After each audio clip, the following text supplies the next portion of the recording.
Right, it's talk time now. The governing All Progressives Congress has waded into the budget padding scandal rocking the House of Representatives.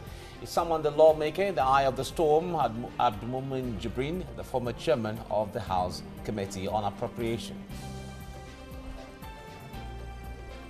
Center of the budget padding scandal and immediate past chairman of the Appropriations Committee, Abdulmumin Jibrin, made a surprise entrance into the National Secretariat of the All Progressives Congress, APC.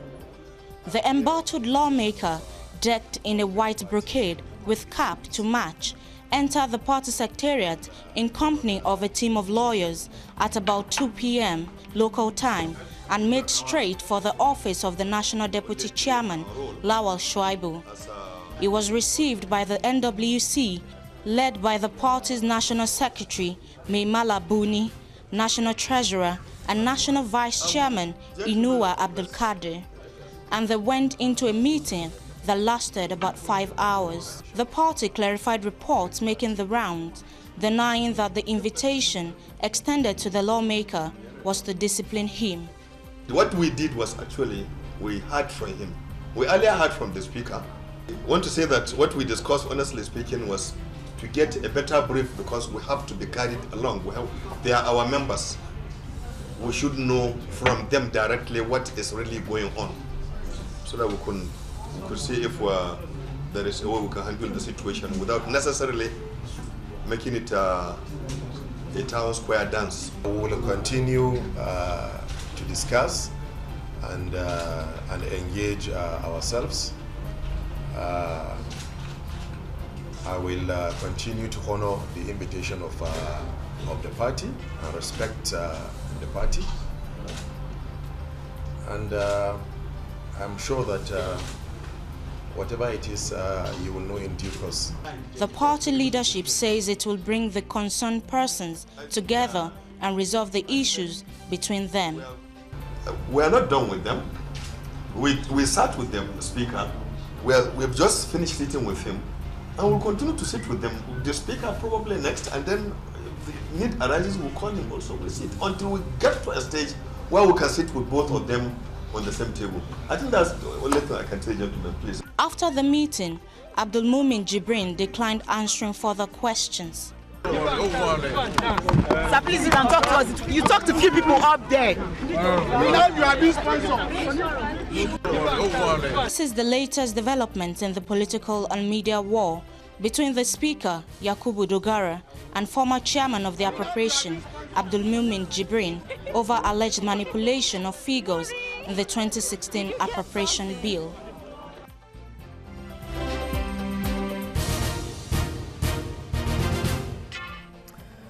All right, let's take a look at this padding issue really properly. The issue of budget padding came to the fore on July the 22nd, the day after the Speaker of the House, Right Honorable Yakubu Dogara, relieved the chairman of the House Committee on Appropriation, Honorable Abdulmumin Jibrin, of his position. Now, Jibrin claims Speaker Dogara, Deputy Speaker Yusuf Lassun, and Majority Whip Al-Hassan Dogowa and Minority Leader Leo Ogo appropriated 40 billion naira out of the 100 billion naira allocated to constituency projects in 2016 appropriation bill for their constituencies. President Muhammadu Buhari initially approved 60 billion naira to the entire members of the National Assembly as constituency projects in the 2016 budget. The amount was later shored up to 100 billion naira. Now, constituency projects are development programs recommended by members of the National Assembly for implementation in their constituencies. The projects are financed through special allocation included in annual budgets. Funds for the projects are kept in a special account from which contractors are paid directly. Such projects ought to be executed by the executive. That's what the ideals are. But Speaker Yakubu Dogara says that constituency projects are the only way through which Nigerian lawmakers can attract federal presence to their constituencies. Now, in another twist to the string of allegations, Jibrin released fresh documents detailing other malfeasance by the principal officers. In one of the documents, Chris Azubago, Appropriation Committee's deputy chair, allegedly canvassed up to 109 million naira worth of constituency projects for his Nnewi North Federal Constituency in Anambra State. Okay, this is where we really should bring in Tosin Akonde, guest right here in the studio, to look at this for us. Good morning. Yeah. It's good to have you back. Thank you. We've already established the fact, based on what our guest yesterday told us on the show, that the House of Representatives actually does have the right, the statutory right, to tinker with figures that, may be in the appropriation bill as presented by the president, whether to reduce, increase, or allow it to remain the same. Okay. But the real challenge here, the problem, is the procedure or the process with which this has been done. Now, that aside, the APC has waded in now. Okay.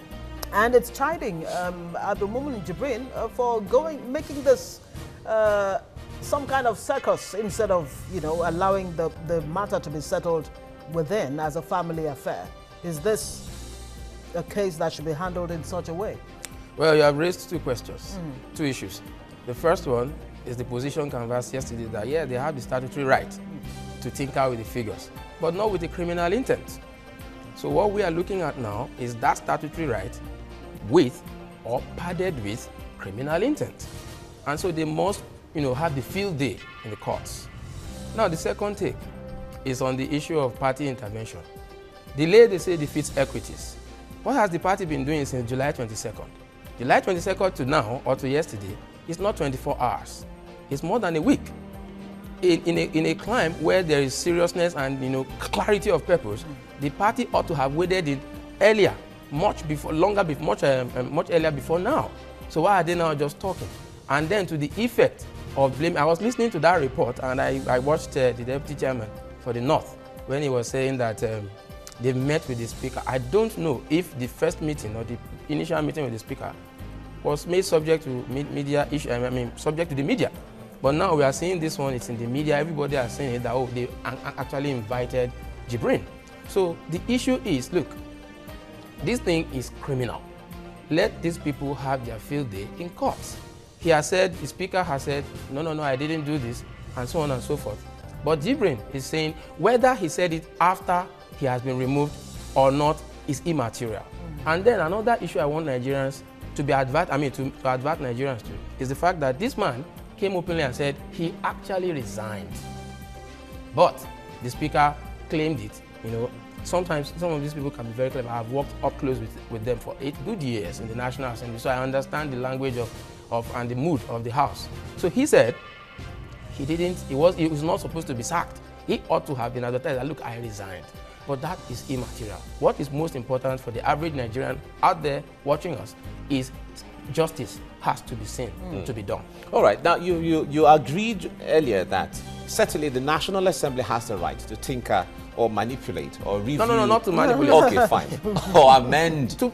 Of course, whatever all the figures as the case may be. Not with criminal intent. I am coming there. But how do you determine a criminal intent when 60% was allocated for constituency funds and National Assembly decided to, okay, fine, let us raise it to 100 billion by 40 billion as the case may be.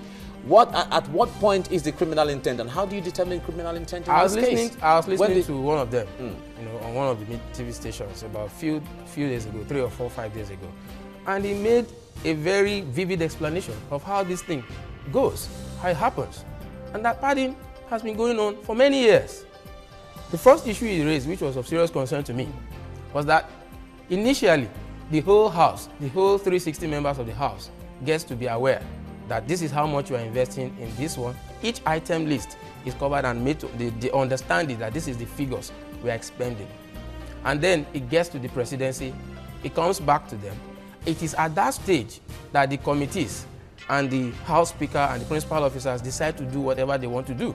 So it is at that point that the criminal intent begins to be put into practice. They now begin to say, okay, this one that we said was there before, let's remove it. Padding has been going on for a long time. Remember the case of Professor Ben Osuji, the former Minister of Education. He was a victim of padding.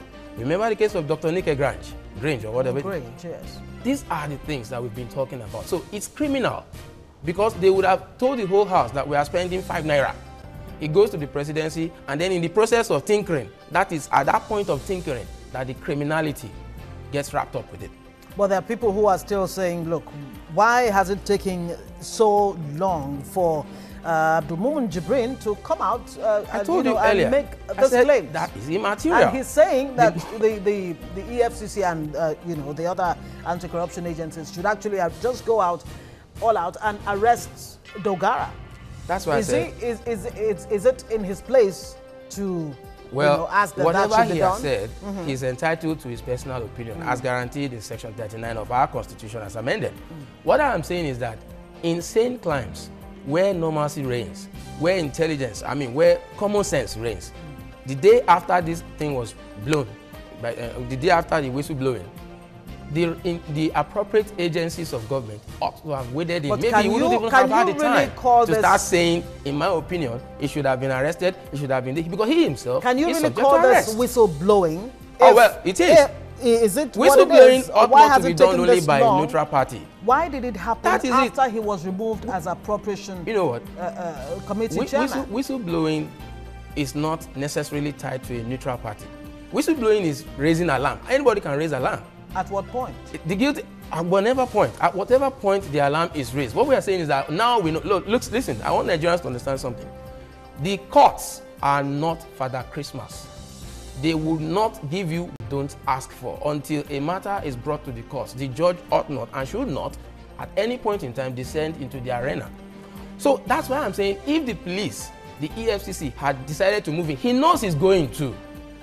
Jibrin knows he's going to, because he would also be asked questions. And until he is proven guilty, we all presume both he, Dogara, and the rest of the principal officers are innocent.